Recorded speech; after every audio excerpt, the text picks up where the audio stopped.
Hey, gang, CIG's dropped the latest roadmap numbers on us along with the monthly report. But first, let's talk about this ISC.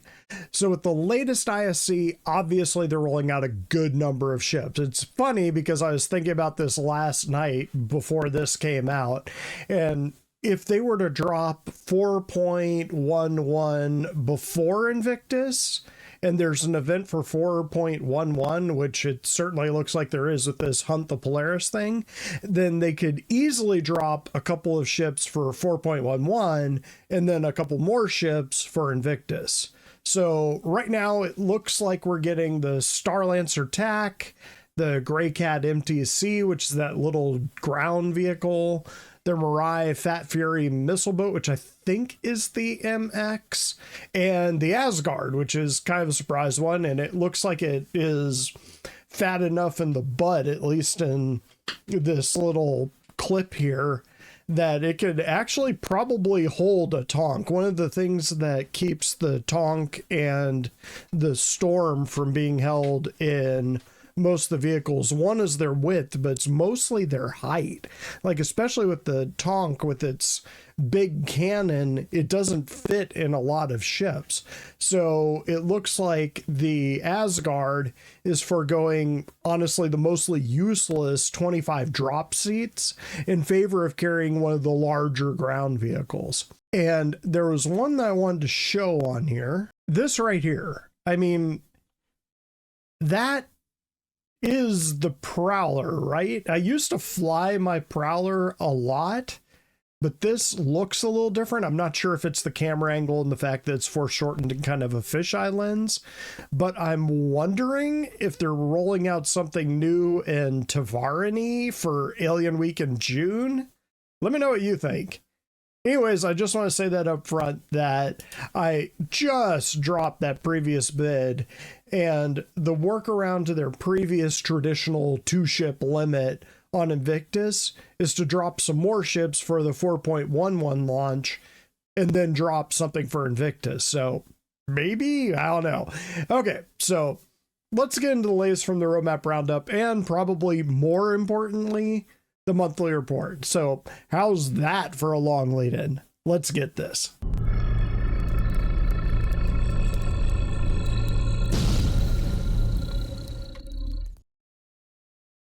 Okay, so it's always somebody's first time. The way that I used to do this was the reason I call these sprint watches is because I primarily used to focus on the progress tracker, but the progress tracker is kind of dubious use just because it shows you a length of time that something has been worked on, but it doesn't necessarily tell you how long it will be worked on until it's complete. It just sort of says we've worked on this thing for 16 weeks, and that's great if it has 16 weeks and it's done, but if it's 16 weeks out of 300, it's who knows. And so I kind of stopped doing that and focusing mainly on the roadmap roundup, just kind of giving my thoughts on that and the monthly reports. I've kind of switched the views there because they seem to be putting a lot more detail into those than they are with the progress tracker, and it just sort of seems like it's a lot more useful to talk about these things where they actually tell you what they're working on and sort of give you hints about how far along they are in production than on the progress tracker where it's just kind of a bar, and a bar with zero context. So anyway, caveat, I'm just a dude on the internet. I'm just looking at these things on here and having followed this project for a while, drawing my own conclusions from things I've heard in the past. Am I always right? No. Am I mostly right though? Also no. But anyways, that is the caveats out of the way. I don't have any connections at CIG. This is just me. Let's get into the roadmap roundup. Then I'll kind of do a quick check on the release view. And this time that'll be very quick since we're also doing the monthly report, and that one will take a little while. So let's just go ahead and get into the roadmap roundup. One thing that I like to read on these, if you haven't seen these before, is just a reminder: the 1.0 column showcases features and content planned for the inclusion in or before Star Citizen 1.0. So let's talk about what that means. So on most patches, you're dropping the patch, and these are the things that will be in the patch. So when 4.1 drops, you'll have all of this stuff. Star Citizen 1.0 is the other way around. Once all of this stuff that they've got linked here is in the game, that's when they'll consider it 1.0 and a beta release. So it's a little bit different. So this right here, they're not saying they're going to drop patch 1.0 and it will come with all this stuff. All of this stuff is going to come in some patch between 4.1 and 1.0. And once all of these things are completed, we'll have patch 1.0 and we'll be in beta. So this is kind of their main pillars to reach this state. Just wanted to throw that in there because that confuses some people. But let's go ahead and get into the roadmap roundup. Notable changes, May 7th, 2025, 4.1, missions, local site maintenance, implementing new missions into the persistent universe, first appearing in Pyro's outpost.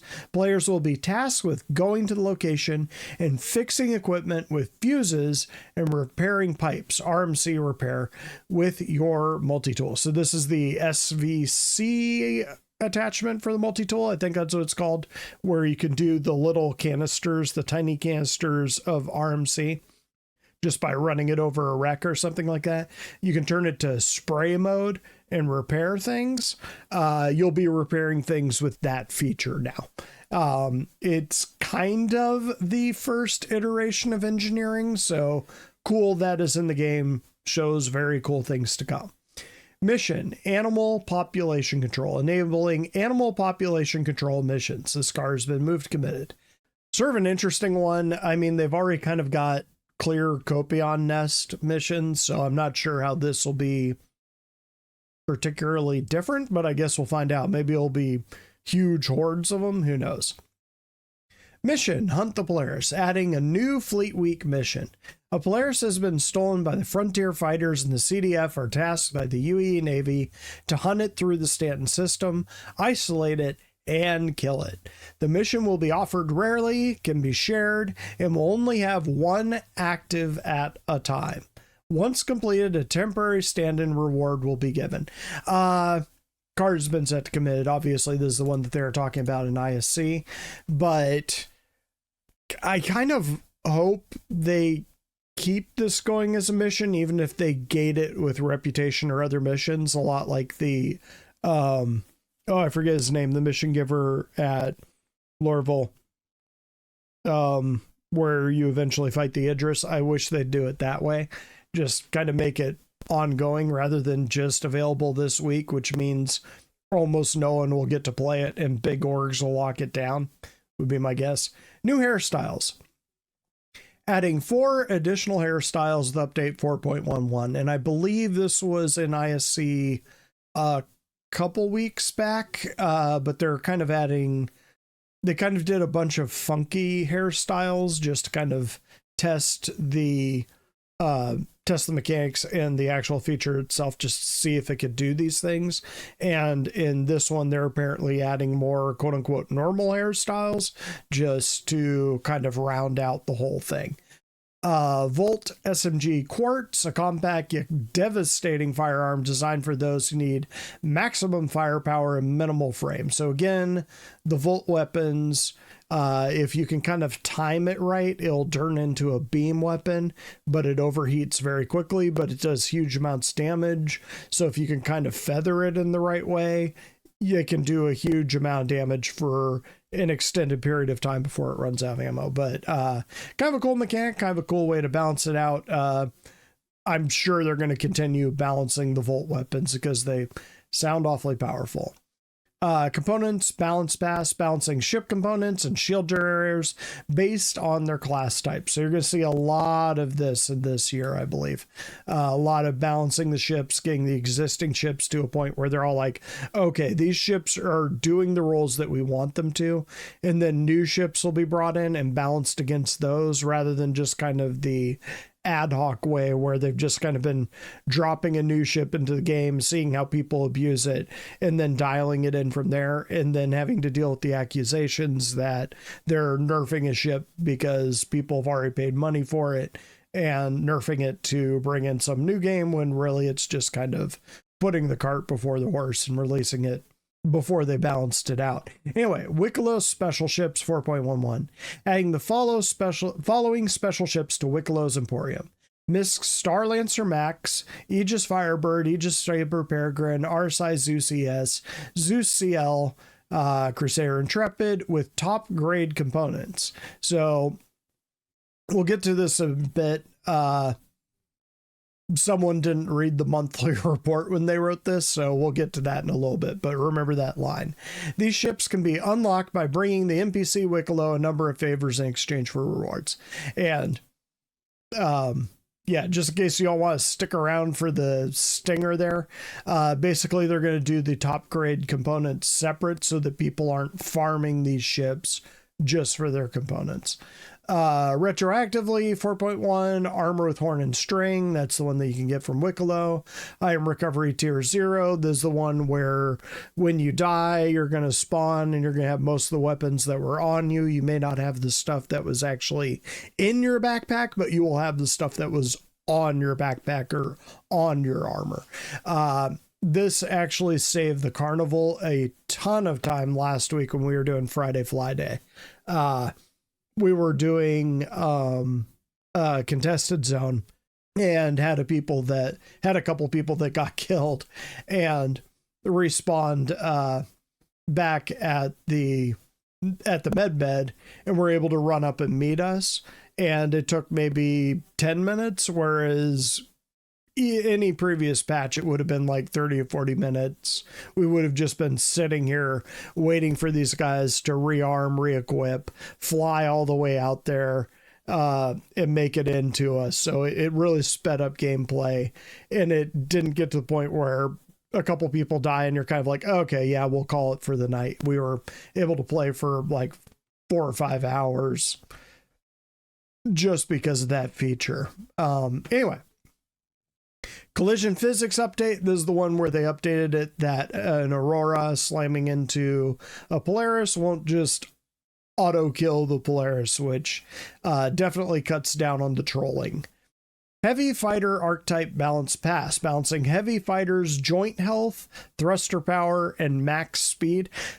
I actually haven't played with a heavy fighter this patch, so I might have to check that out. I didn't realize they were rebalanced. Bad me. Grenade launcher balance pass, balancing the grenade launcher's damage output and handling to reward aiming rather than spamming. That's fair, but it does make me a little bit sad that I was not spamming the grenade launcher. Ship and vehicle update. Updating the Caterpillar side elevators to improve cargo management, removing the 300i cargo railing to allow for better cargo gameplay, and greatly increasing the SRV fuel storage, which is something that I was aware of because I could start jumping all across Stanton and realize I wasn't even tapping into my fuel reserves. Further Hornet and Starlancer Max flight mass changes. So that's cool. Ship turret updates, updating the Reclaimer, Carrick, Valkyrie, Raft, and Starlifter to have several of their own turrets linked to the main pilot weapons. Outside of the Reclaimer, I believe these guys just had one turret linked to the pilot. Starlifter. The hell's the Starlifter? Is that the C2? I wonder if they meant the Starlancer, although Starlancer already has 4 pretty big guns. Let me know in the comments down below. Wickelo special ships. I'm sure I will think about it the second I hit stop recording. Anyway, Wickelo special ships 4.1. This is obviously the ones that we have in game right now, but it's the F8 Lightning. Sneaky, so it has stealth components. Warrior version, which has grade A military. The Polaris, which I think like 1 or 2 people have done it because you have to go through you get these in exchange for favors, which I believe, I forget what it's called. I want to call it Jackalite. It's the stuff that you can only get if you fire off the laser for Hathor, and there's just so much competition for that in this patch that the chances of you actually being able to get a mining group in there and getting those items is pretty low. Anyway, Constellation Taurus, Mirai Guardian, C1 Spirit, top grade components. Again, remember that for when I get into the monthly report. And again, good segue. Yeah, here we go. Progress tracker. Let's go ahead and do this. We've made a few additions to the progress tracker, which you can review below. Just a reminder, when progress on deliverable is marked as complete, it doesn't necessarily mean it's ready for release. It may require downstream support, transition to another team for further work, or other additional steps before completion, which is why I stopped covering the progress tracker, because it basically doesn't really tell you anything except for something is being worked on right now. But anyway, redacted sandbox activity location, redacted sandbox location, radiation gameplay. Again, it's kind of cool to know what's coming. Redacted vehicle, redacted creature, cool.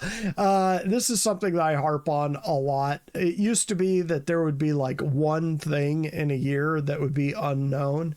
Now it's practically everything is redacted or a big surprise, when really knowing that radiation gameplay is coming is far more exciting to me than redacted creature.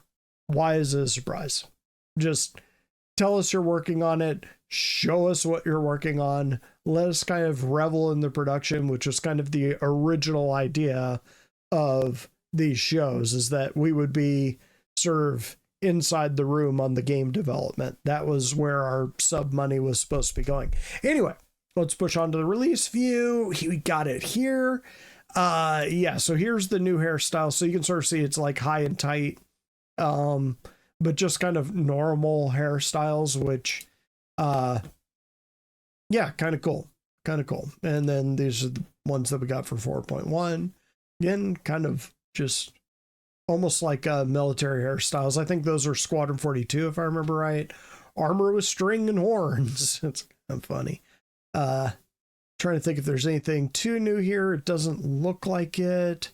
I was scanning for something. Sometimes you can pick things up from the pictures that you can't necessarily pick up from the description, but looks like they're being pretty tame here. The new space combat missions, which they didn't mention on the roadmap roundup, but they did mention in ISC. Patrol missions sound good. The ambush missions sound good. The one thing that was a little bit sad was these training missions apparently are only running during Invictus, which is a little weird to me, because it would seem like that would be the kind of thing that you would drop into Arena Commander as a way to train new players how to fly and fight in the game. That would be my preference. I've been arguing for it for years. Atlas Geo.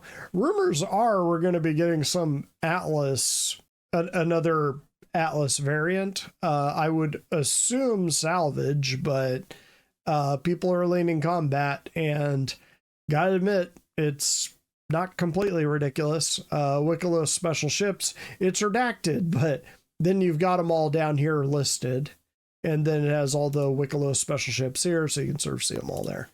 Let's get that out of the way. The quartz, the parallax, components, balance pass. There you go. So yeah, got some cool stuff coming up for 4.11, even without Invictus. So let's go ahead and get into the monthly report. So with the monthly report, I kind of try to pick out what I'm thinking is kind of a big theme of the monthly report. And there's a lot of interesting stuff here. They really stuffed the monthly report with a lot of information. The general theme this month is mostly circling around Invictus, which isn't a big surprise. This is one of the two really big sales that CIG has, so of course they're going to focus some time on it. And just so this vid isn't super long, let's just jump right in. So no surprises here, but the AI content team is mostly working on missions and how to link them in the wider story and the stories of the verse. This is a good thing because I'd say at the moment, while a lot of the lore is known to those who go digging for it and those who watch Paul Shelley, the Astropub, Star Citizen lore historian, the lore in this game is largely opaque if you're just playing in the game. Hopefully this will start to change and these events will start to get a bit meatier with their tie-ins to the ongoing lore of the game world. And it seems like they're doing that with this last one that was a tie-in to regeneration. And it sounds like they're also working on behavior packs for types of NPCs. So building up archetypes for missions, I think. That's what it sounds like to me. This section was mostly focused on the Juvie Valakars and their attack profile, switching up their attacks based on what their target is doing. And all of that prep work is probably also prep work for the larger versions, I'm sure. Other than worms, they also worked on people, tossing in wild lines. It sounds like possibly laying the groundwork for stealth gameplay, although they don't say that specifically. It's just kind of me reading between the lines on what they're saying here. Basically, if an NPC is in the middle of doing something that isn't combat, they might not react to what's going on around them unless it meets some specific threshold. So that's kind of cool. And the winner for the longest name goes to these guys. These devs, which go by GID for short, thankfully, were mostly working on StarScript, which is the back-end graphical system which allows other devs to rapidly create AI archetypes, if I'm following it correctly, graphically. A ton of back-end work, in other words, that allow the mission creators a lot more freedom to focus on telling a story with a mission rather than having to code it all out themselves. It seems like this team is trying to work out the kinks of integrating ground vehicles into, say, the reactions and the behaviors of NPCs. Like right now, you can drive right up to an outpost or settlement and an Ursa and just languidly blow the lot of them away. And they'll never even so much as acknowledge that you're there. With the work they're doing here, not only will the NPCs react to vehicles, even if it's outside the nav mesh that they're currently on, or that they typically be able to navigate on, but they might even be able to utilize vehicles themselves, so be able to give chase or engage you in a vehicle. So they might be out there in tonks and storms and even dragonflies, that sort of thing, of their own. That'll be scary times, I'm sure. And I kind of hope CIG doesn't tell us when it's implemented, because I guess I'm a bad person. But beyond that, they did the usual bug crushing on NPC ships and critters, but also started working on other various methods of NPC navigation, both for seeking cover as well as better flight characteristics for the NPCs. So interesting thing here with the animation team was not the expected work on the Valakar, but the fact they were working on animations for new mission givers, plural. So this is more than just Wicklow in the mix. And a new critter, which I still think is probably that Tarok, that bull thing, although they might actually be working on a few. I mean, we know the Boreal Stalker has had work done in the Stormval. The Pyro Crab, I don't think they ever did anything with it in 3D that we know of, but we know they did a lot of concept art for it. Yeah, so this is probably the one most people just go to and focus on. The Starlancer attack, no surprise there. They talked about white box for the Pioneer. So just if you're keeping track, that is early days, if you're curious. Just sketching it out in 3D, getting down the hallways and rooms and components, that sort of thing. As well as coming up for art style for Consolidated Outlines. And I've said this in the past, but they don't really seem to have a consistent style for Consolidated Outlines. So it's probably a good idea to nail that down before you bust out the capital ship for the manufacturer. Anyways, moving on to other ships. And I mean, the Pioneer is enormous. So if they're just on white box right now, it might be in gray box by by IAE or SitCon, but it's not going to be released. They're just working on it this year. A bit further along, the Apollo is in gray box, which is a step beyond white box. So this one might be slated maybe for late mid-year at this rate. It's not a huge ship. The Perseus sounds like it's probably in a similar state as the Apollo, but it's also a bigger ship. So yeah, this is probably one that I would tag for SitCon or IAE at this rate. They also went on to mention 4 unnamed ships that are in production. So one's in white box, one's in gray box, and that's all they said on it. So who knows what those are.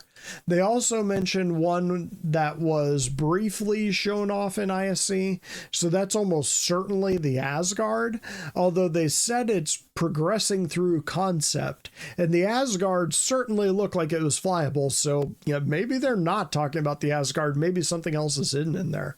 It looks like the MTC, the Grey Cat vehicle, is also drivable, so it's probably not that either, unless, and this is a strong possibility, they just change by what they mean by concept to include more than just the 2D art, but actual production. So prior to being released is concepts from white box to gray box to whatever. No idea. Fingers crossed they're doing something for Alien Week, but who knows? Anyways, they also talked about a 4th ship that has entered production. It's from a manufacturer that is a first in a while. At a guess, that's probably the medium fighter from Kruger, because yeah, it has been a long while since the Archimedes was dropped. That's my guess anyway. You have any guesses on these, let me know down below, but that's just kind of my best take based on what they're saying there. The community team also exists. Okay. They are doing some cool things. Even if I give this team crap, the communication with the community as a whole seems much better recently, even if half of it is redacted. But I'm not bitter. Core gameplay. So as usual, this is one of the beefier sections, but I'll try to shorten it up a bit.